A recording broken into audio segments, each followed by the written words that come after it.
Hi, Sue Ingram here again today, and today I'm wanting to introduce you to the Kolbs Learning Cycle, a little piece of theory. And because we're in new times, we are most definitely in new times, we're working in new times, the marketplace is going to be very, very different after this shutdown for a lot of people. I've already been talking to some of my clients, and they are looking to reorganize their businesses, reorganize what services and products they provide. They're already on this. So I wanted today to introduce you to the Kolbs Learning Cycle.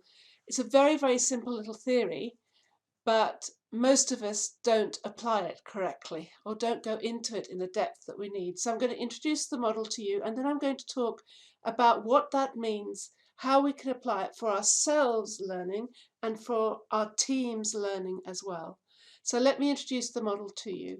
Now, first of all, you have an event or an experience. Something happens, something new, something different. Well, actually, it could even be the same old thing happens. Something happens, and then we go into a period of stopping and observing about it. This is the bit that we skip over a lot. Then we go on into thinking about it, and concluding something from what we've observed around that particular thing. Then we go into experimentation, doing something different as a result of thinking, which of course leads us back to another event, which means that we're observing a new event, and then we go around the circle again. And that's how we learn. So the theory sounds great, and whenever I do this in workshops, people go, oh yeah, that makes perfect sense, yeah, I get it. But we don't actually practice it. Let me explain a little bit more. Okay, and I'll go into each of these areas in a little bit more depth and talk about what we actually need to do as individuals and as teams in order to really get as much as we can out of this very straightforward piece of theory. Of course, first we've got the event or experience, and this is where status quo and being blind to what we do really comes into the fore. We just get used to things being the way that they are, and we don't question it. And I heard a story once about someone who went into a hotel, and the waiter came and took an order. But when it came to paying, they had to get up and go to reception in order to pay, and they were thinking, "This is very odd. No other hotel do I have to get up off my seat and walk to reception to pay. I pay my waiter. I sit and pay my waiter." And this individual was actually meeting the hotel manager. So when the hotel manager came and sat down with them, they said, "Can you explain this to me? Why is it that when I need to settle a bill, I need to get up and walk to reception in order to pay?" And the hotel manager said, "What are you talking about?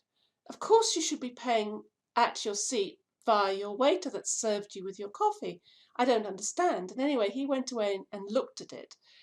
What had happened was that there had been a technical failure in the payments via waiters about 18 months previously or something. So for that one-off occasion, um, uh, customers were asked to stand up, go to reception and pay, because they could pay at reception and the technology had failed for them to pay at their seat.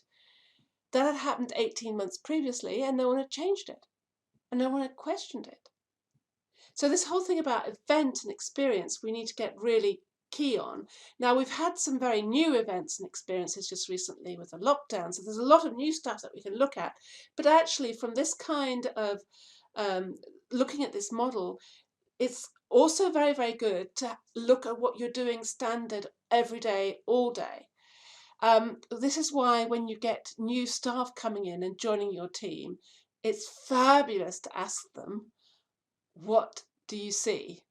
What do you see? Which is the next bit, isn't it? Which is the stop and observe. What do you see? Because your new staff coming into the team can go in and say, why are you asking clients to get up and go and pay in reception? Why isn't payment being made through the waiting staff?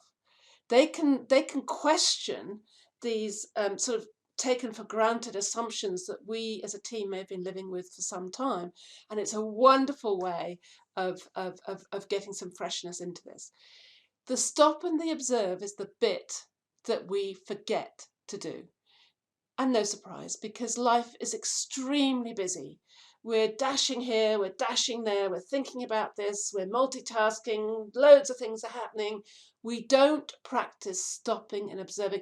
And the funny thing is that when the pressure's on, when the crisis is on, when the tight deadline is on, that's the time when we're least likely to stop and observe. It's also the time when we benefit most by stopping and observing. So the thing here is to create a habit of stopping and observing, just to have it something that you do every day, like cleaning your teeth. And it doesn't need to take a great deal of time. You just need to stop and look. You have to, if it's you individually, I'd suggest that you take a moment where you come back to yourself, take a deep breath in, and just stop. Breathe and stop. And it's like, get out of the head spinning around like madness. Come back to calmness and curiosity. Come back to a place of calmness and curiosity, and just stop and think and reflect back on the day. I do it at the end of the day. You might want to do it at the end of the day. Well, it all depends on you. I mean, I've sometimes done it on the journey home because I'm commuting home. So that's a very good opportunity to just sit, stare out the window, be calm, and just reflect on the day. It also depends on what kind of person you are. Some people really love journaling, really love writing out, really love writing reflections. That's never worked for me. I have to talk it out a bit more. I have to actually speak it out. Sometimes if I really need to center, if I'm really spinning off and I really need to center, I get a recording. I'll speak into my phone. I'll just speak out into my phone, and that helps me just pause and reflect. This is great if you're a person. If you're a team, then it's much easier because you can then actually schedule time in to meetings, or even set up a complete meeting and say, okay guys, we're going to have a meeting on Friday and we're going to reflect. We're going to look back, observe and reflect on what's happened since the lockdown. Okay, so you can actually schedule this in. You can schedule it in for specific meetings. You can schedule it in as an agenda item in your standard meetings. What has happened in the last week? What are the conclusions that we draw out of what's happening? And that's the next session, where you think and conclude from what you've observed. Now, this isn't about having the right answers, because we don't know. We're looking for new answers here. So there isn't a right answer. There is never a right answer. This is about asking the right question. This is about formulating in your mind, what is the question that I need to ask now that will move my thinking on and that will move the thinking of my team on? And this trick of asking the right question, that's a magic secret of really good leaders and managers. And you can spend a week thinking about what is the right question to ask. And this is the most wonderful thing to do, because when you ask a team of people the right question, you get such rich ideas and thoughts and new stuff coming to you. And that's when you really get the benefit of having this diverse group of people gathered together in one team with lots of different experiences and backgrounds and personality types. And they will give you such richness when it comes to finding possible answers and finding new things. So I've just got a list here, I'll just get it now, of what kind of questions I'd suggest that you ask. So obviously you've got the obvious ones of what's worked well, what has not worked well, what have we learned about working virtually, what have we learned about our clients, what are the needs of our clients at this time, how have they changed from what we thought they were before? That's a fabulous question to ask. What opportunities are presenting themselves to us that we perhaps haven't addressed yet? What products do we need to produce? What's going on? What's changed? What do we need to let go of? Oh, we need to let go. You might need to let go of the assumption that this works, or the assumption that your clients need this. What do we need to let go of? Sometimes, like for example, it can be an identity. We need to let go of the fact that we're a traditional firm and we all work in the office. Now, to embrace this new idea of working virtually. That's a fabulous question to ask. What do we want to keep? What's so valuable, what's core to us that is very important that we keep? And what would we do if? A huge kind of thing, like, what would we do if half our clients disappeared? What would you do if this happened? What would you do if that happened? What if we did? What if? What if? And you notice that all these questions start with a what. Because what elicits a really great thinking. It really helps people think things through. What? Now, one piece of advice here about the two very broad different personality types and how they really, how to get the best out of them. Extroverts are people who need to speak in order to think. So when you run a meeting, extroverts are the ones that are always talking, and they're talking a bit of gibberish actually, because they're not formulated for thoughts. They're not solid thoughts. They're just speaking, they're just riffing off the top of their head. Chat, chat, chat. Well, of course no, maybe that's not right. Oh, well, they'll just riff off it, yeah? So they tend to take a bit of time, but they kind of need to talk in order to come up with some good ideas. Introverts need to think before they speak. So they need time to internally think before they say anything. So if you want to get the best out of your meetings, there's a couple of things you can do here. You can put your extroverts together and say, you guys discuss it, and then come to the meeting with your ideas. Yeah, you guys discuss it between you and come to the meeting. If you've got introverts, you need to give them notice. I'm going to be looking for answers to this question at this meeting. And to give them time to think, because when they come and they say what they have spent the day, 2 days, mulling over in their mind, it can be gold. It can be gold. I love introverts in the team because in the meetings they tend to sit quietly in the back over there. Don't say anything whilst the floor's taken up with a whole load of people, yeah. But when they do speak, you find that people turn to them and listen, because what they're saying, people have realized, is so valuable. So the really big thing here is, what kind of questions do you need to ask yourself and your team to move forward? And of course, also at this think and conclude stage, you've got research as well. What are other people doing? What has worked elsewhere? What data can we pull on? So you can go away and do a whole load of research. But try and keep your thinking original, and really, sort of out of the box.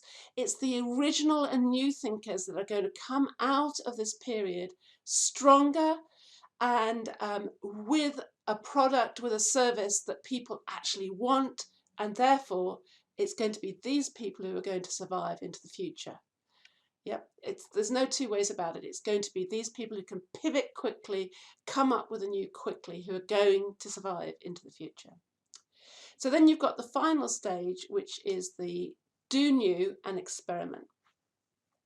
So out of all your thinking and concluding, you're going to come up with some ideas, and then you're going to implement them and have a new event experience and see what works.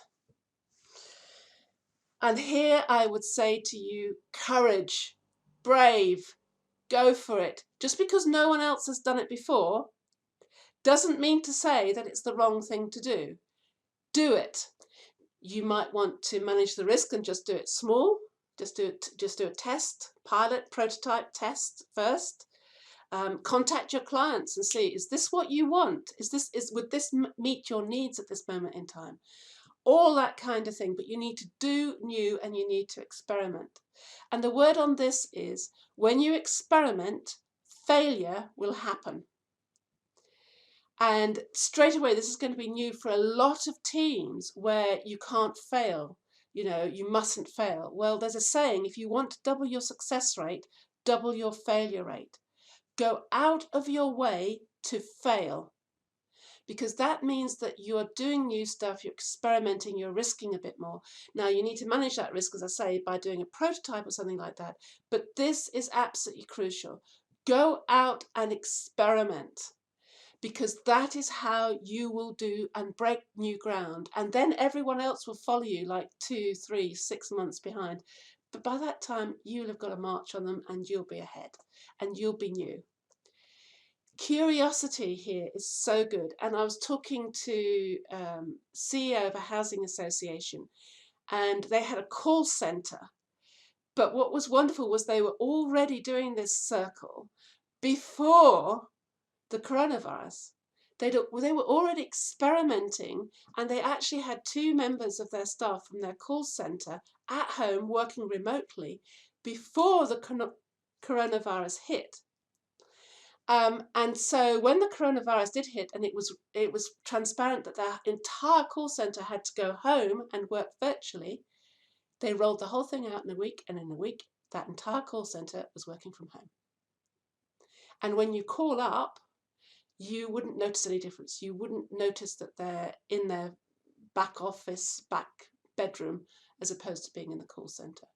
Because, and this is what I mean about really healthy, growing companies do this all the time. If you're not doing this, this is your opportunity to do it and to start implementing it. But expect some failures and learn from them. BP did a fantastic thing where they gave a recognition, a significant sort of global recognition award to a team that made an almighty mistake that cost a great deal of money and told the whole company about it. If I recall correctly, what it was they had a computer system that they needed to work in very, very cold conditions. And they did all their research and they bought this kit and they installed it in really cold conditions, and it failed. And they'd spent a lot of money on this kit, which was basically redundant because it didn't work. And instead of sort of keeping it quiet and sweeping it under the carpet, which an awful lot of our cultures encourage, they were bold and they posted it out, within the company, saying, "Hey guys, we made this mistake. This is how much it cost us. Please don't make the mistake again." Just in time to stop another division of the organization making the self-same mistake. And BP recognized this team by giving them a big recognition, big reward and recognition under their program for their bravery in announcing a mistake. Mistakes are welcome. Mistakes should be there to just promote more curiosity, because a mistake happens and that gives us another opportunity to experience an event, which means we can stop and observe it and think again, and around we go. And so we amend and we become better. It's time now to get really agile. I don't know what the future is going to look like. I don't know what the future is going to look like for me personally, for my business. And you guys are out there now thinking, what's my future going to look like? What's going to be the future for the business, the team, and myself as an individual? And there's lots of people thinking new stuff all the time. If you want to be a leader going through and meeting the needs of our new world and carving and shaping our new world on the other side of this lockdown, then you need the Kolbs Learning Cycle. It's a classic, but you just need to apply it. Hope that's been helpful. Thank you.